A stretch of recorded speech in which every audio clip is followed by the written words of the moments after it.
daawwattoota keenya kabajamoo fi jaallatamoo hunda keessanuu akkam nagaa fayyaadha akkam nagaa fayyaa nagaa akka hin qabne biyyoota muraasa kana akkuma hundi gadda ajaa'ibaa keessa akka jirru wal nu gaafachiisu jechuudha. Gadda akka malee gaddaan nurratti dabalame hedduudha. Kanaaf hundi keessanuu kanaaf nageenye baay'ee ulfaata.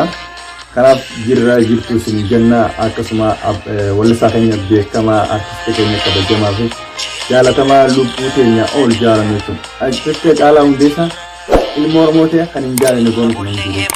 Ilmaayii ta'e keessa ta'e hundi isaanii jijjaabe akka artistii agartee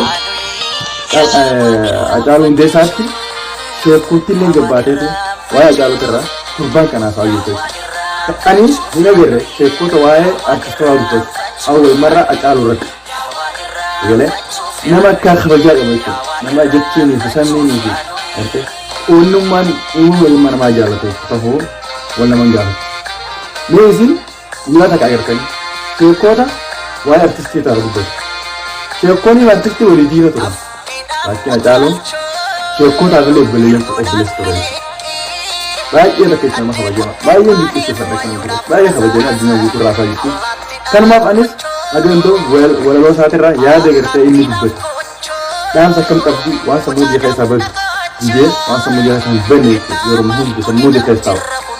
Kanarraa walaloo takka isin dabarsuu barbaadeetu walaloo ni eegalee muraasa gata kuusu. Kan nama keessaa hin banne.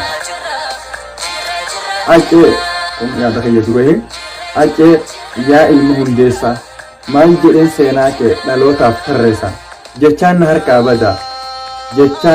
badaa mee walaloo kee irraa hin tokkos tuqa yaa fira anaaf dhagaha obsuun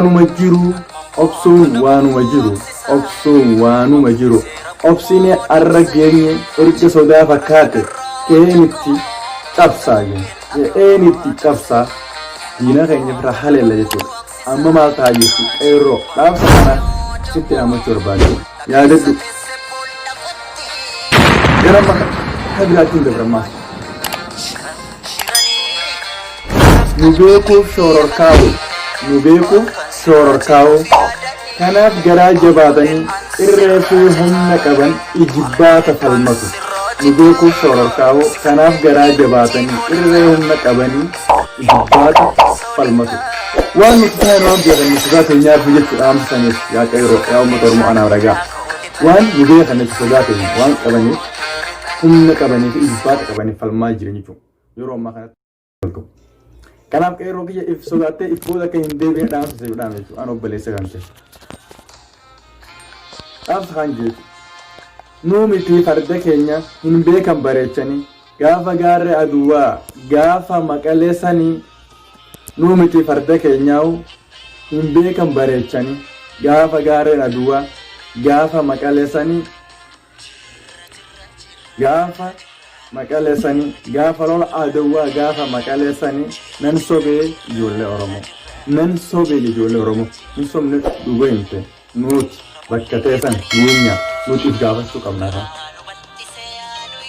Gadeessa koo yaa abbaa damma yaa Oromoo ko gadeessa koo yaa abbaa damma yaa Oromoo ko yaa abbaa damma soorii farda kee qopheessi eeboo kee qarii gaachena fannoo irraa buusi soorii farda kee